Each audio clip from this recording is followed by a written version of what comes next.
Hey everyone, welcome back to another video. So I'm really excited for this episode as it is the beginning of the header build for the SC300.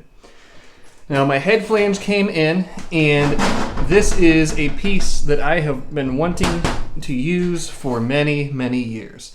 This is a head flange from SPD and it's a company out of California. They make a variety of head flanges and other header building materials. I think they also offer header build services. But I saw one of these 2JZ GE head flanges many years ago, and it always stuck out to me as something that was really cool with how they've removed all excess material that is unnecessary here, leaving just kind of the bare minimum to make the flange as light as possible while still being aesthetically pleasing. So I'll be curious to see as I progress with this build and begin actually welding it together, how badly the flange does warp, being that there is not a whole lot of material there, and the fact that the flange is a little bit thinner than what I typically use. But we'll cross that bridge when we come to it. Right now, let's focus on what the task at hand is. So you guys have seen, if you've been around the channel for any period of time, a number of different header builds and turbo manifold builds and so on and so forth. But this one, my aim is to make it a little bit different. And I had two ideas that were bouncing around my head. Idea one was to make it a sequential manifold, meaning that from any one port on this collector, say that I'm starting right here, the first firing pulse of the engine would enter here, second, third, fourth, so on and so forth through all six of them. And the second idea that I had was to try to make this equal length. So I sat and thought a little bit about, could I incorporate both of those two design criteria into this? And I don't think I'll easily be able to. So looking at both of them, and kind of the main intent and the main goal with this build is to try to alter the sound of the engine, or the sound of the exhaust rather, that you hear out of the tailpipe. And I think that making it equal length will have a larger impact on the sound as opposed to the sequential firing order. So we're going to try to make this will be my first equal length, or as close to equal length as I can get, turbo header. So materials wise, it should be no surprise to you that we are using some Stainless Bros 321 stainless. You can see it laser etched on the inside of this tube, but 321 stainless 16 gauge tubing. For my personal vehicles, I've been doing experiments with kind of the longevity of tubing as opposed to pipe in a turbo header application. Now there's a number of differences between pipe and tube, but for the sake of simplicity right now, the biggest one will be wall thickness. So you can see the wall thickness of that tube right there, as opposed to the wall thickness of this schedule pipe right here. And see that the tube is a bit lighter, or a bit thinner rather. And minus my Freudian slip right there, the benefits of it will be, obviously the piece will be lighter if the wall thicknesses are thinner, meaning overall you're using less material. But the other thing that I like is having smooth bends with actual legs on them. So that way, rather than having just kind of a limited length or overall length of a bend that you would have with schedule pipe, these bends provide a little bit more wiggle room and leeway without having to cut more materials due to the leg off of each side of the bend. So with all of kind of the preliminary disclosures and all of that covered at this point, let me go ahead and figure out where my starting point is going to be for this header, which will be whatever tube is going to be the longest, which, looking at this, will more than likely be primary number one, as it will have to come from the first port on the head flange and loop its way around to whichever one of these ports that I'm going to initially. So I think the front three I'll probably run on the inside right here. The rear three I'll run on the outside right here, as any additional length that would be necessary for the front three primaries, I can make those as short as I can and leave a bunch of real estate on the backside to make the rear 3 as long as I can. And with any luck, I'll get either close to equal length or exactly equal length. Not sure precisely how close I'm going to get, but we'll see as this build progresses, and hopefully I can make this idea come to reality.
Well, the first bank, I guess you could call it, for the SC's new turbo header is all fabricated.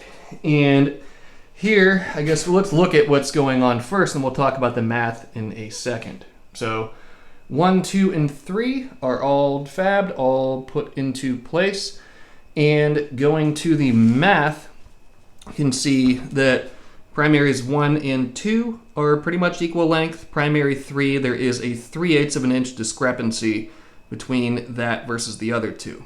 Now, I consulted with my buddy Logan over at Defined Auto Works, as he builds a lot of equal length headers, and he suggested trying to keep the tolerance within a 1/4 inch variance between each one of these primaries. So I'm a little bit off on primary 3, but I'm not going to redo it at this point in time, and I'll try to incorporate that 1/4 inch threshold or 1/4 inch tolerance with the remaining 3 primaries. So from here, I think that primary 4 will go to this port, 5 to this port, and 6 to this port right here. I think that will allow me as good of clearance as I can possibly have for each of these primaries. Maybe. I may switch up where number 4 and number 6 enter the collector, as looking at this, if I run number 4 over to here, that's probably going to get right in the way of where number 6 will need to run up to the collector port here. So if I do that, number 4 will swoop out, come up this way, 5, 6, so on and so forth. So I think I'm going to go that route. But that being said, making really good progress on this, and if you guys saw from the little clip, the way that I've been figuring out the length of these is doing the string trick. Another thing that I learned from Logan. what he does is he'll take the piece of material, take a piece of string, run it along the center line of a bend, and then with a tape measure, you take whatever or wherever you've pinched the piece of wire with your fingers, lay it on the tape, and that'll get you at least in a pretty close ballpark as to what the length of an individual segment is. The list, I'm just keeping track of each one of the pieces and their respective lengths, and then using some good old-fashioned addition to figure out what the overall length of all these primaries is. And my base measurement is 19 3/8 of an inch, so I'm trying to keep as close to that as I possibly can, and so far, so good. So let's go ahead and see if I can get the second bank knocked out in a manner similar to the front bank, and get this squared away and ready to be welded.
Another long day in the books, but it's all for a good reason. So this is the state that the SC is in right now. And everything with the header works aside from primary number 5. You can see it doesn't really leave any clearance to the firewall, and it certainly will not fit the downpipe in there right now. Another issue that I suspected was going to be a problem, and I just kind of figured I'd have to do it. If you'd see, I broke the engine mount down there, or it popped apart as I was trying to disassemble it, I should say. But I will need to build a new engine mount bracket for this side. Primary number 1 runs right through where the engine mount bracket goes, but like I said, I already figured that I was going to have to do that, so it is not the end of the world. But all in all, for building this on the bench and really not doing much test fitting, I couldn't really be happier with the way that this came out. And by the math, at least right now, as that primary number 5, like I said, it's going to change. We look at the math. Primary 1, 19 3/8. Primary 2, 19 3/8. Primary 3, 19 3/4. 19 1/2, 19 1/2, and primary 6. I didn't write it down, but it's also 19 3/4. And you can add all that up right there if you don't trust me. So for all of that work and to have a plus or minus 3/8 tolerance, I couldn't really be happier with that. So tomorrow I'll come in, go ahead and rework primary number 5 to give myself some downpipe clearance. And then once I have that squared away at that point in time, I'll be ready to begin welding this all together. So I'm in the process of reworking primary number 5. And I have a bunch of pieces here, and I've just been kind of sitting here doing some math, trying to figure out what the routing needs to be to achieve around that 19 3/8 of an inch length for this. So these first two pieces are pretty well squared away. They're pretty well solidified. And I've just been moving them around and holding up various pieces to see what I can achieve. So right now with what I'm thinking, 2.5 plus 3.5 is 6 plus 3 1/4 plus 2 5/8. And then adding this 3-inch long bend, that gets me to 14 7/8. So that means I need a little bit less than 5 inches to achieve what I'm after here. So let's fold some pieces up and see what I can come up with.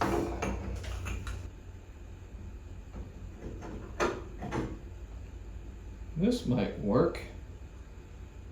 So with those, if I add a 3.5-inch section plus 3.5, 18 3/8, and then that means I need a 1-inch section to make that work. So out of this piece, let's see, what's my length? It's 1 1/4. I think that might work. We might be onto something right here. So, all right, let me go ahead, make this cut, and then see if I can fit all of this together. But I guess I should write down my order real quick. So the next one, 3 1/4, 3.5. So if I can make that work, then I'll be a 1/4 inch off on this one, but that's perfectly fine. I can live with that, as I want to stay within that plus or minus 3/8 range. So yeah, let me make this cut and we'll see what happens. All right, I've made that cut. I have that little piece right here.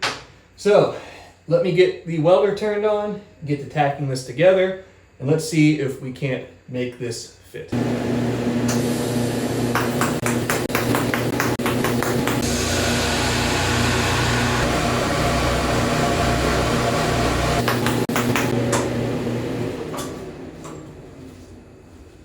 All right, there is number 5. So I'll let this cool down for a moment so I don't end up nuking my hands. And once it is sufficiently cool, pull it back off of the fixture, put it back in the car, and verify that this orientation, this routing of this tube is going to work for downpipe clearance and all of that, and look reasonably aesthetically correct. And if all those boxes are checked, then we can move on to building the engine mount bracket. Well, fantastic news. The rework of Primary 5 was a rousing success. And here is what I think is going to be the finished design for this header. So now we have this whole pocket right in here to run the downpipe through there. Unfortunately, I think the sacrifice will have to be made that the Inconel downpipe will be no more on this car. But that isn't the end of the world. This piece, I'm not super satisfied with how it came out, and you can see that the flange is starting to rust a bit, which not ideal. So we will remake this, and there still will be Inconel represented on this project, and we will get to that in a future episode. But very happy with this, very happy with how it has came out. And now we need to address the engine mount bracket. So I need to take this bracket and make it a much lower profile. And I went ahead over to my local Lowe's earlier today and got 3 pieces of this 1/4 inch plate steel. So I'll use probably 1 piece of this to make a simple quick fixture for it, and then the other 2 will be relegated to actually becoming the new mount. So this should be pretty simple, and these pieces of plate fit damn near perfectly for what we need to do.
Well, this has been one of the most productive episodes in quite a while. Between building the SC's new equal length turbo header, the engine mount bracket, and all of the math and everything that went along with this header build, it has been a busy few days getting this knocked out. But I could not be happier with the result up to this point. I can't say end result yet, as the part is not finished, but we have an extraordinary base, an extraordinary foundation right now that I can weld up and get all finished up, and I can't wait to see and hear what this header sounds like. So that'll be in the next episode, getting this all welded together and finished up. And I still have to do the wastegate provisioning, and I'm really excited for that portion of it, as I have some pretty trick ideas of how to incorporate the wastegate provisioning really nicely for optimal boost control, and to put myself in an advantageous position to do something really neat with the wastegate dump tube, or recirculation tube, I should say. But for now, I think this is a good stopping point and a good end point for this episode. So let's go ahead and wrap it up. So thank you guys, as always, for coming along on all these different adventures and journeys with me. The SC project is going very well, even though we had the little side quest of doing the Haltech install stuff on the Mark IV. We're back full steam ahead on the SC at this point in time, and I could not be happier about that. So I hope that you guys have been enjoying coming on this journey with me, working on this project. As similar to the Mark II, it's really cool to work on a car that I have a lot of history with, and something that I hold near and dear to me. So there are many more cool projects to come on this project here, as well as all of the other cars that you guys have seen and that you have not quite yet. So we'll get to all of that in due time. Right now we need to get the SC finished up and squared away. And like I said, my number one goal at this point in time is to get the header finished, so that way I can hear what it sounds like and see if equal length truly does change the sound that a 2JZ makes. But that'll be then. This is now, and we are done with this episode. So as always, be sure to subscribe, leave a like, leave a comment, check out the website for manifolds, for merch, for all things good that way, including my 15th anniversary t-shirts and hoodies. Those are available through the end of 2024. Come 2025, it won't be the 15th anniversary anymore, and those apparel items will be no more. So if you want one, grab one before the end of the year. If not, then I guess you'll miss out on your chance. But with all of that being said, that will be the end of this episode, and I will see you guys in the next one.